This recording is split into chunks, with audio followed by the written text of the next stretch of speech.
Kamusta po kayo? Ako po si Dr. Miguel Santos, isang doktor na ang buong dedikasyon at propesyon ay nakatuon sa pag-aalaga sa kalusugan ng ating mga minamahal na senior citizen. Maligayang pagdating po sa ating talakayan ngayon. Naitanong nyo na po ba sa inyong sarili kung ang kanin na paborito nating lahat ang kasama natin sa almusal, tanghalian at hapunan ay baka siya pa palang tahimik na nagpapalala ng inyong blood sugar? Alam ko po maaaring nakakagulat itong pakinggan. Ang kanin ay simbolo ng pamilya ng ginhawa at ng bawat pagkaing Pilipino. Ito ang bumubusog sa atin at nagbibigay ng lakas. Ngunit paano kung sasabihin ko sa inyo na ang karaniwang paraan ng pagluluto at pagkain natin ng kanin, lalo na kapag tayo ay umabot na sa edad na 80 pataas, ay maaaring hindi na pala angkop para sa ating kalusugan? Huwag po kayong mag-alala.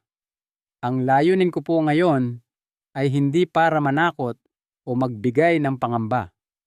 Ito po ay isang mensahe ng pag-asa at higit sa lahat ng pagbabalik ng kontrol sa inyong mga kamay. Dahil ang katotohanan po, may mga simple at napatunayang paraan upang ang kanin, ang paborito nating kanin, ay magbago. Mula sa isang lihim na kalaban ng ating blood sugar, maaari nating itong gawing isang pagkaing nagpapagaling ng ating bituka, nagpapatatag ng ating asukal sa dugo at nagbibigay buhay. At ang pinakamaganda sa lahat, hindi po ito nangangailangan ng mga espesyal na tableta, mamahaling gamot o mga makabagong makina. Ang kailangan lang po ay maliliit na pagbabago sa ating pang-araw-araw na gawain sa kusina. Sa loob ng maraming taon ko bilang doktor ng mga nakatatanda, nakita ko na po ang napakaraming pasyente.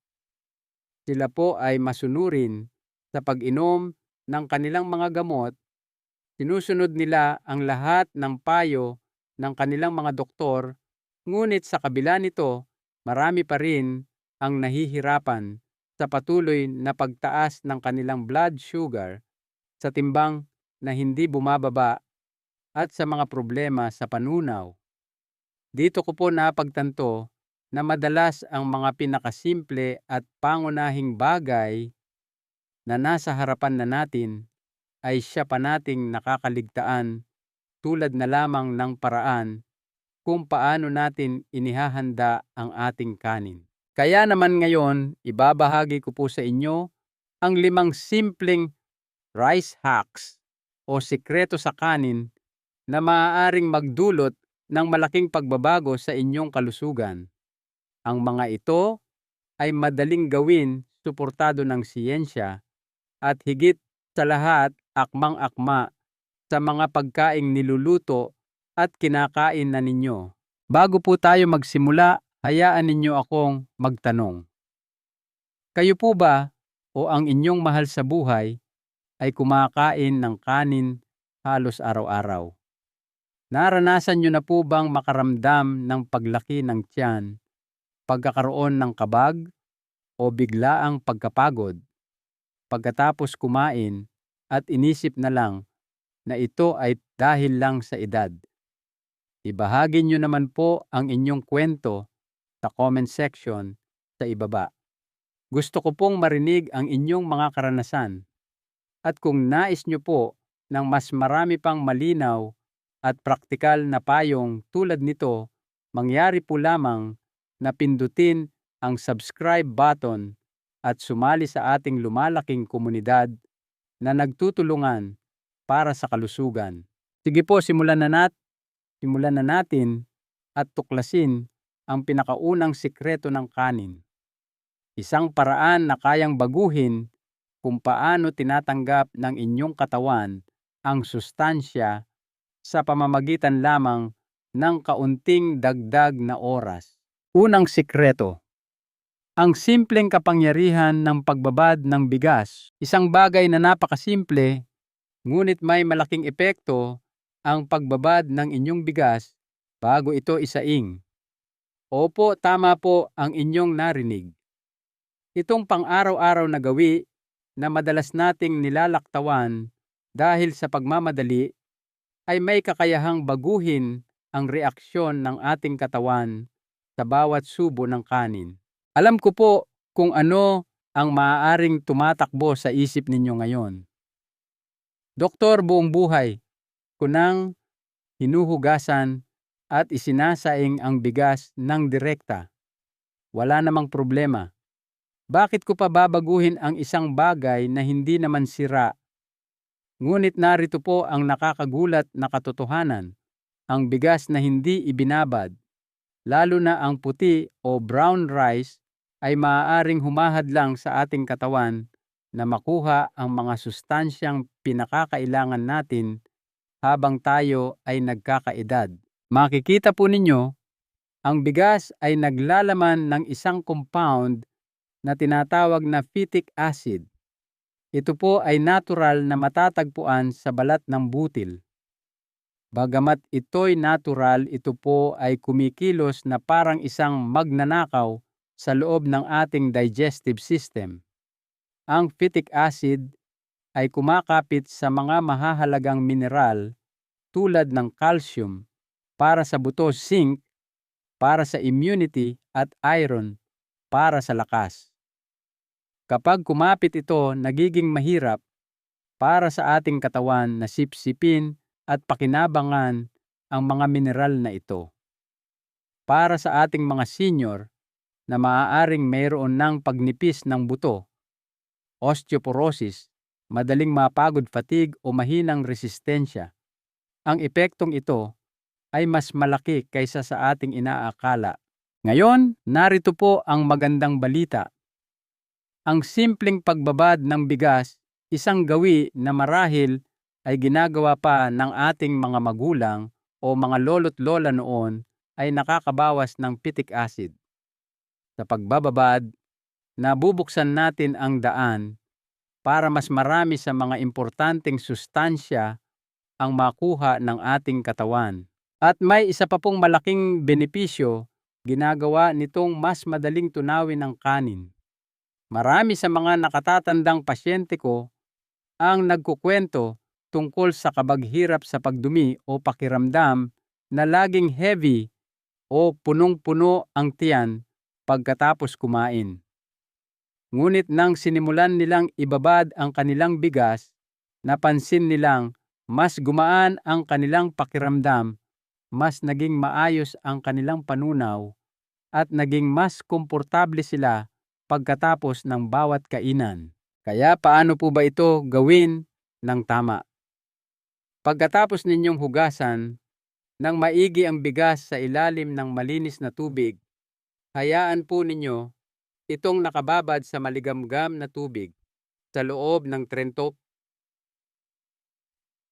hanggang 60 minuto bago ito isalang sa apoy o rice cooker. Ang oras na ito ay sapat na para lumambot ang butil, sumipsip ng kaunting tubig at simulan ang proseso ng pagtunaw sa mga compound na mahirap i-digest. Kung kayo po ay nagmamadali, kahit 30 minuto lang ay malaki na ang maitutulong. Ngunit mag-ingat po na huwag itong sosobrahan.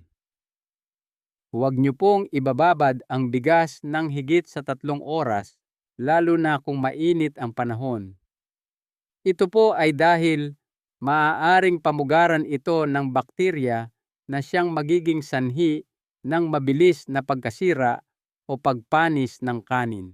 Naaalala ko po ang isang pasyente, si Aling Teresita, 72 anyos, mula sa Laguna. Siya ay laging aktibo, mahilig mag-garden, ngunit matagal ng problema ang kanyang maselang tiyan. Sinimulan niya ang isang gawi na ito, ang pagbabad ng kanyang bigas bago isaing. Sa loob lamang ng ilang linggo, halos nawala ang kanyang pananakit ng tiyan at pagkabalisa pagkatapos kumain. Tinawag niya itong kanyang maliit na milagro. Isipin niyo po, isang napakaliit na pagbabago. Walang gamot, walang espesyal na gamit. Tubig, oras, at intensyon lamang. Ngunit ang gantimpala ay napakalaki, mas magandang panunaw, mas epektibong pagsipsip ng sustansya, at mas maraming enerhiya pagkatapos kumain. Subukan niyo po ito. At kung dati niyo na itong ginagawa, ikwento niyo naman sa amin sa comments kung paano ito nakatulong sa inyo. Ngayon, kung sa tingin ninyo ay simple na iyon, maghintay po kayo hanggang sa malaman ninyo kung ano ang kayang gawin ng isang kutsarang suka sa inyong blood sugar. Dumako na po tayo sa ating ikalawang sikreto. Ikalawang sikreto, ang pambihirang epekto ng isang kutsarang suka. Ito na po marahil ang isa sa mga pinaka-hindi inaasahan, ngunit pinakamabisang sikreto na maaari ninyong gawin sa inyong kanin, ang pagdaragdag ng kaunting suka. Opo, suka.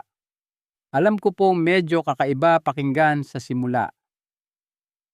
Suka sa kanin, doktor, hindi ba't aasim ang lasa niyan? Pero pakinggan niyo po muna ako. Dahil ang isang kutsara lamang ng tamang klase ng suka ay kayang gumawa ng malaking pagkakaiba para sa inyong blood sugar, sa inyong panunaw, at maging sa inyong antas ng enerhiya pagkatapos kumain. Narito po ang paliwanag. Ang suka, lalo na ang natural na apple cider vinegar, ay naglalaman ng tinatawag na acetic acid. Itong maliit na compound na ito ay tumutulong na pabagalin ang bilis ng pagtunaw at pagsipsip ng inyong katawan sa carbohydrates tulad ng kanin. Ang ibig sabihin po nito, ang inyong blood sugar ay hindi biglaang sisirit pataas pagkatapos ninyong kumain. Ito ay napakahalaga para sa ating mga senior dahil habang nagkakaedad, nagiging mas sensitibo ang ating katawan sa mga sugar spikes. At kung kayo po ay may pre-diabetes o type 2 diabetes, ang isang hakbang na ito ay maaaring maging isang game changer. Sa katunayan, isang malaking pag-aaral mula sa Johns Hopkins University ang nakatuklas na ang simpleng pagdaragdag ng suka sa sinaing ay maaaring magpababa ng glycemic index nito ng hanggang 31%. Ang glycemic index po ay ang sukat kung gaano kabilis magpataas ng asukal sa dugo ang isang pagkain. Ang 31% na pagbaba ay isang malaking hakbang mula sa isang high sugar na reaksyon patungo sa isang mas banayad at balanseng tugon ng katawan. Naalala ko po ang isang mabait na Ginoo, si Mang Nestor, nasa mga huling taon ng kanyang 60s at may pre-diabetes.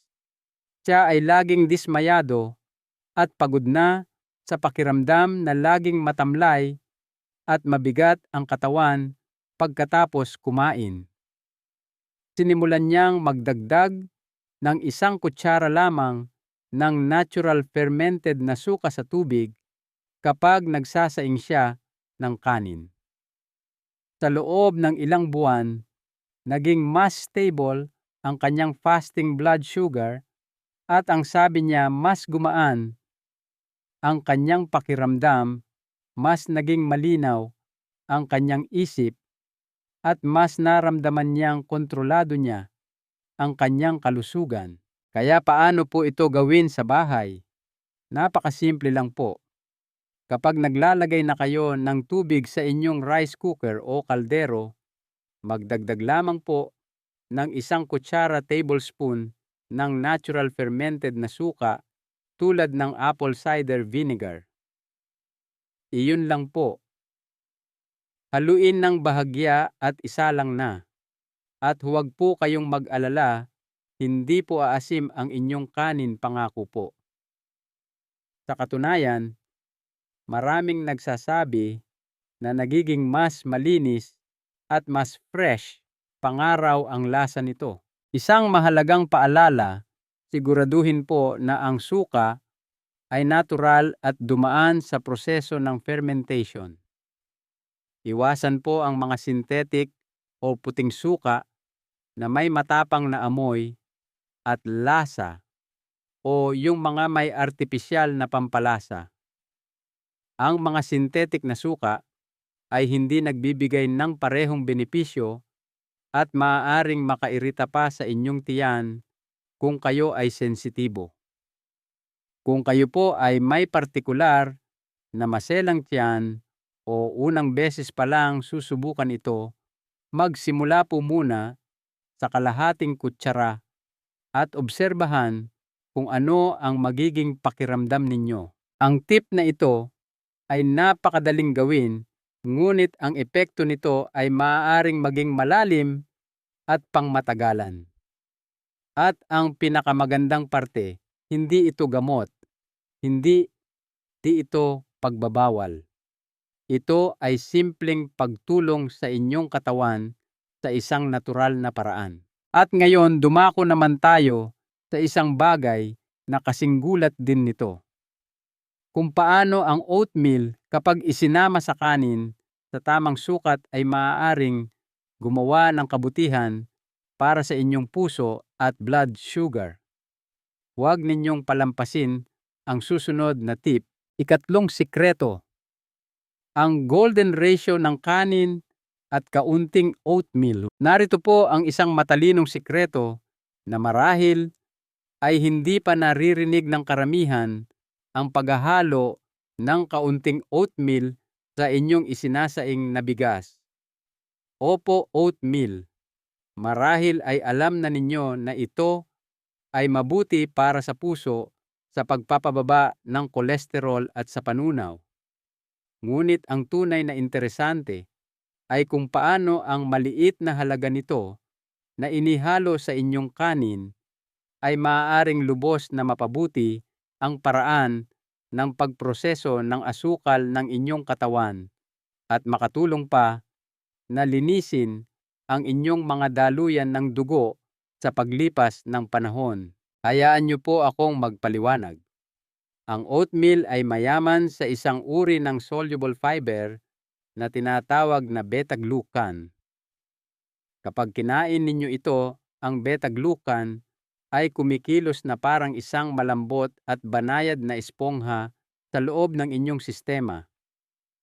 Habang dumadaan ito sa inyong bituka, sinisipsip nito ang masamang kolesterol, LDL, pinapabagal ang panunaw, at pinipigilan ang biglaang pagtaas ng inyong blood sugar pagkatapos kumain. Para sa ating mga senior, lalo na sa mga may mataas na cholesterol pre-diabetes o problema sa presyon ng dugo, ang ganitong uri ng suporta ay parang ginto. Sa katunayan, isang pag-aaral mula sa National Institutes of Health, NIH ng Amerika ang nagsabing ang paghahalo ng maliit na halaga ng oatmeal sa kanin ay maaaring magpabagal sa pagtaas ng blood sugar ng hanggang 43%. Hindi po iyan maliit na pagbuti. Iyan ay isang malaking hakbang patungo sa katatagan at pangmatagalang kalusugan. Ang susi po gayunpaman ay nasa tamang dami. Ayaw po nating masyadong marami. Iyon po ang dahilan kung bakit tinatawag natin itong golden ratio. Kung kayo po ay magsasangag ng isang tasa o takal ng bigas katumbas ng mga 150 gramo, maghalo lamang po kayo ng 1 hanggang 1.5 kutsarita ng plain tuyong oatmeal. Iyan po ay nasa 5% hanggang sa lamang ng kabuuang bigat. Sapat na po iyan para makuha ninyo ang mga benepisyo ng hindi nabibigla o nabibigatan ang inyong panunaw. Bakit po hindi dapat dagdagan pa? Bagamat ang oatmeal ay napakasustansya, ang sobrang dami nito sa isang kainan, lalo na para sa mga nakatatanda, ay maaaring magdulot ng kabag paglaki ng tiyan o pakiramdam ng kabusugan na hindi komportable. Ang dahan-dahan at balanseng paraan po ang susi. Ang maliit na dosis araw-araw ay nagbibigay sa inyong katawan ng tamang dami ng soluble fiber para suportahan ang mas maayos na panunaw, mas mahusay na kontrol sa kolesterol at mas matatag na enerhiya pagkatapos kumain. Nakita ko na po kung paano nakatulong ang maliit na pagbabagong ito sa napakaraming tao. Isang ginang si Lola Corazon, nasa kalagitnaan ng kanyang 70s, na sabay na nilalabanan ang mataas na kolesterol at mga unang senyales ng diabetes, ang nagsimulang gumamit ng paraang ito. Naghahalo lang siya ng 1 kutsaritang oatmeal sa kanyang kanin araw-araw. Pagkatapos ng 3 buwan, hindi lang bumuti ang resulta ng kanyang laboratory test, kundi ang mas mahalaga, mas gumaan ang kanyang pakiramdam, mas naging malinaw ang kanyang isip, at mas naging kumpiyansa siya sa kanyang kalusugan. At isa pa pong paalala, kung kayo po ay may problema sa bato o kidney, laging kumonsulta muna sa inyong doktor bago dagdagan ang inyong kinakain na fiber o whole grains. Bawat katawan po ay natatangi. Ngayon na napabuti na natin ang paraan kung paano hinaharap ng ating kanin ang asukal at kolesterol, tingnan naman natin ang isang gintong pampalasa na ginagamit na sa loob ng maraming siglo at maaaring makatulong na mapabuti ang inyong insulin sensitivity sa isang natural na paraan. Ika-4 na sikreto. Ang gintong kapangyarihan ng luyang dilaw, turmeric. Ang susunod po nating sikreto ay isang maliit na kurot ng gintong pampalasa na may malaking kapangyarihan sa pagpapagaling. Ang luyang dilaw o turmeric. Marahil ay pamilyar na po kayo sa luyang dilaw bilang pampalasa sa mga ulam tulad ng curry o ginagamit sa tsaa. Ngunit alam niyo po ba na ang kaunting luyang dilaw na inihahalo sa inyong kanin ay maaaring makatulong sa inyong katawan na mas maging epektibo sa paggamit ng insulin at makabawas pa ng pamamaga o inflamasyon sa buong sistema? Ang aktibong sangkap sa luyang dilaw ay tinatawag na curcumin. Ito po ay matagal nang pinag-aaralan dahil sa mga benepisyo nito bilang antioxidant at anti-inflammatory. Ngunit isa sa mga pinakakapana-panabik na tuklas ay kung paano nakakatulong ang curcumin na mapabuti ang insulin sensitivity. Ang ibig sabihin po nito, tinutulungan nito ang inyong katawan na gamitin ang insulin ng mas mahusay. Maihahalin tulad po natin ito sa pagpapatalas ng isang mapurol na susi para muli itong magkasya ng maayos sa kandado. Habang tayo po ay nagkakaedad, marami sa atin ang nagkakaroon ng tinatawag na insulin resistance, kung saan ang katawan ay hindi na tumutugon ng maayos sa insulin. Ito po ang nagiging sanhi ng mas mataas na blood sugar, pagkapagod, pagbigat ng timbang, at kung minsan, mas malubhang mga komplikasyon. Ngunit natuklasan sa isang pananaliksik mula sa National Institutes of Health NIH na ang tuloy-tuloy na pagkonsumo ng curcumin sa paglipas ng panahon ay nakapagbawas ng insulin resistance ng 23%. Ang resulta pong ito ay maihahambing na sa epekto ng ilang mga mild na gamot para sa diabetes. At ang kailangan lang po ay isang kurot. Naaalala ko po ang isang pasyente, si Ginang Reyes, nasa huling bahagi ng kanyang 60s na ilang taon nang may type 2 diabetes. Nagpasya siyang subukan ito matapos makipag-usap sa kanyang doktor. Wala siyang ibang binago sa kanyang dieta, nagsimula lang siyang magdagdag ng maliit na kurot ng pulbos ng luyang dilaw sa kanyang mainit na kanin, isang beses sa isang araw.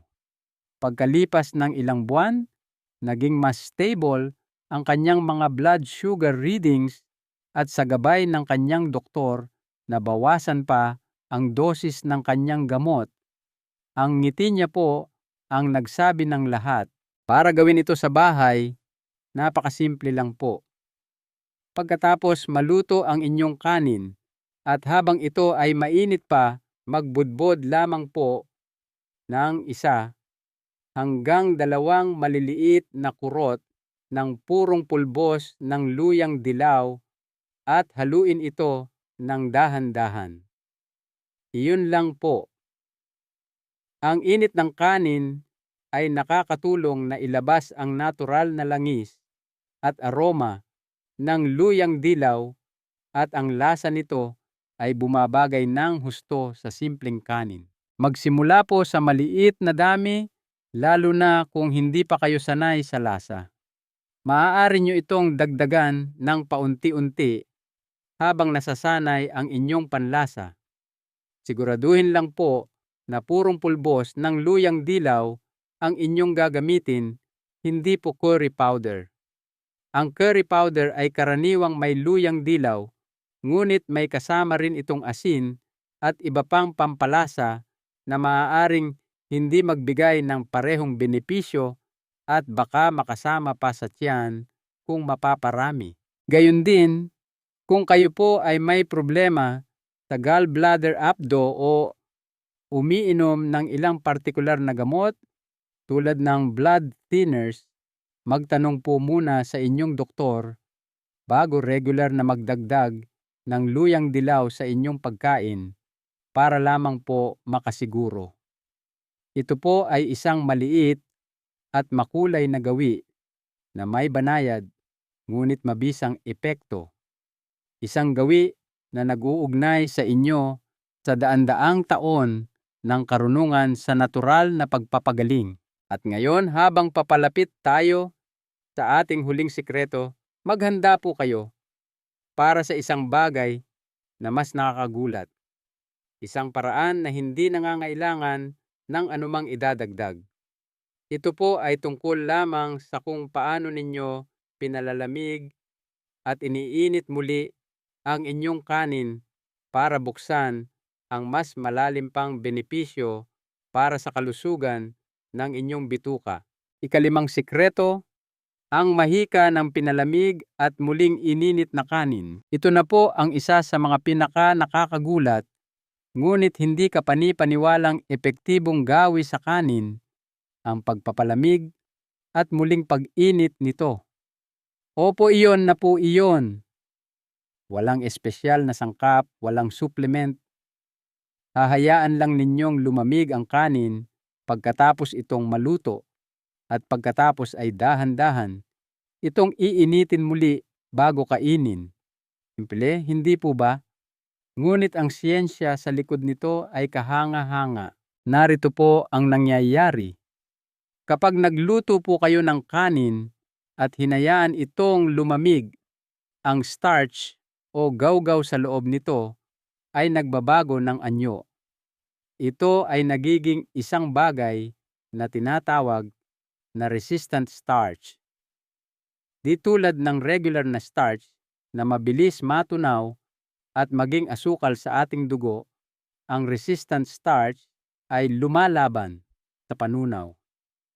Sa halip na matunaw sa ating small intestine, ito ay naglalakbay ng mas malayo patungo sa ating large intestine kung saan ito ay nagiging pagkain para sa mabubuting bakterya sa ating bituka. Ano po ang ibig sabihin nito? Mas magandang panunaw, mas kaunting pamamaga o inflammation, at mas matibay na resistensya. Para po itong binibigyan ninyo ng isang banayad na healing massage ang inyong bituka mula sa loob. Pero hindi lang po iyan. Ang resistant starch ay tumutulong din na bawasan ang biglaang pagtaas ng blood sugar pagkatapos kumain, sumusuporta sa regular na pagdumi at pinapabuti pa ang paraan ng paggamit ng insulin ng ating katawan. Para sa ating mga senior, lalo na sa mga may problema sa blood sugar, hirap sa panunaw o constipation, ang isang pagbabagong ito ay maaaring magdulot ng malaking ginhawa. Minsan po ay may nakausap akong isang Ginoo, si Mang Celso, 70 anyos na ilang taon nang nakikipagbuno sa constipation at irritable bowel issues. Nakatulong ng kaunti ang mga gamot, ngunit walang nagdulot ng tunay na kaginhawahan. Sinimulan niyang palamigin ang kanyang kanin pagkatapos itong maluto, hinahayaan itong magpahinga at iniinit na lang ulit bago kumain. Sa loob ng ilang linggo, ang kanyang panunaw ay nagbago ng husto. Mas gumaan daw ang kanyang pakiramdam, naging mas regular ang kanyang pagdumi, at sa wakas, naging panatag siya. Kaya paano po ito gawin ng tama at ligtas? Pagkatapos maluto ang inyong kanin, iwanang nakabukas ang takip at hayaan itong magpahinga sa room temperature sa loob ng 30 minuto hanggang 1 oras. Pagkatapos nito, maaari nyo na itong kainin o mas mabuti pa, ilagay ito sa loob ng ref at dahan-dahang initin mamaya o kinabukasan. Kapag iinitin na muli, painitin lang po ito hanggang sa maging mainit. Huwag itong i-overcook o hayaang nakababad ng matagal sa room temperature, lalo na kung mainit ang panahon, dahil maaaring pamugaran ng bakterya ang kanin na masyadong matagal na nakalabas. Kaya kung hindi nyo ito kakainin kaagad, ilagay po agad sa ref at kainin sa loob ng 1 hanggang 2 araw. Ito ay isang napakasimpleng pagbabago, ngunit ang gantimpala ay malalim. Mas mabuting kalusugan ng bituka, mas mahusay na kontrol sa blood sugar, at isang pakiramdam ng panloob na balanse na hinahangad ng napakaraming nakatatanda. Isipin niyo po iyon. Sa pamamagitan lamang ng kaunting oras at pagpaplano, ang inyong kanin ay maaaring maging isa sa mga pinakamasustansyang pagkain sa inyong plato. Ngayong natapos na nating talakayin ang 5 banayad, ngunit mabisang gawi sa kanin na ito, maglaan po tayo ng sandali para pagnilayan at pagsama-samahin ang lahat. Dahil bagamat ang bawat isa sa mga tip na ito ay maliit, kung titingnan ng isa-isa, ang tunay na nagpapabago sa kalusugan ay ang pagsasama-sama ng mga ito. Bawat kainan, bawat butil ng kanin, pangwakas na kaisipan at isang mahalagang aral sa buhay. Ang 5 sikretong ito sa kanin ay maaaring mukhang maliliit na bagay, ngunit hawak po nila ang tunay na kapangyarihan. Ang pagbabad ng inyong bigas, pagdaragdag ng kaunting suka, paghahalo ng kurot na oatmeal, pagbubudbod ng luyang dilaw, at pagpapalamig nito bago muling initin. Bawat hakbang ay sumusuporta sa inyong blood sugar panunaw at pangmatagalang sigla sa sarili nitong banayad na paraan. At narito po ang katotohanan, hindi pa po huli ang lahat. Para gumawa ng mga pagbabago, Hindi nyo po kailangang gawin ang lahat ng sabay-sabay. Magsimula po kayo sa isa kung alinman ang sa tingin nyo ay pinakamadali para sa inyo at obserbahan kung paano tutugon ang inyong katawan. Ang maliliit na hakbang ang kadalasang nagdudulot ng pinakamalalaking pagbabago. Nakita ko na po kung paano nakatulong ang mga payong ito sa napakaraming senior na bumuti ang pakiramdam, gumaan ang pagkilos, at muling nakuha ang kontrol sa kanilang pagkain at kalusugan. Karapatan nyo rin po iyan, isang mahalagang aral mula sa inyong doktor. Bilang inyong lingkod, ang pinakamahalagang aral na nais kong iwan sa inyo ay ito. Ang kalusugan sa ating pagtanda ay hindi tungkol sa pagbabawal o pagsasakripisyo.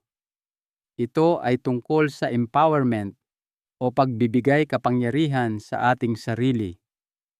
Ito ay ang pag-unawa na ang karunungan ay madalas na matatagpuan sa mga simpleng bagay. Nasa ating mga kamay ang kapangyarihan na gumawa ng maliliit, matatalinong desisyon araw-araw na kapag pinagsama-sama ay lumilikha ng isang pundasyon ng kalakasan at sigla. Huwag nating maliitin ang epekto ng isang maliit na pagbabago. Dahil ang katawan ay may likas na kakayahang magpagaling, kailangan lang natin itong bigyan ng tamang suporta. Kung nakatulong po sa inyo ang ating talakayan o nagbigay sa inyo ng bagong kaalaman, mangyari po sanang mag-iwan kayo ng inyong positibong reaksyon. Malaking tulong po iyan sa aming gawain. At kung nais ninyong magpatuloy sa paglalakbay na ito kasama namin, pindutin po ang subscribe button para sumali sa ating komunidad. Narito po kami para sa inyo na may praktikal at siyentipikong mga payo na akma sa inyong buhay. Alin po sa 5 sikreto ng kanin ang pinakanakagulat sa inyo? O meron na po ba kayong nasubukan noon pa man? Gustong-gusto ko pong marinig ang inyong mga saloobin. Huwag po kayong mag-atubiling ibahagi ang inyong mga iniisip sa comment section. At sana po, kung ito ay nakatulong sa inyo, ibahagi ninyo ito sa inyong mga kaibigan, kapatid, at kamag-anak na maaaring makinabang din sa kaalamang ito. Alagaan nyo po ang inyong sarili hanggang sa susunod po nating pagkikita. Tandaan nyo po, kaya nyo ito.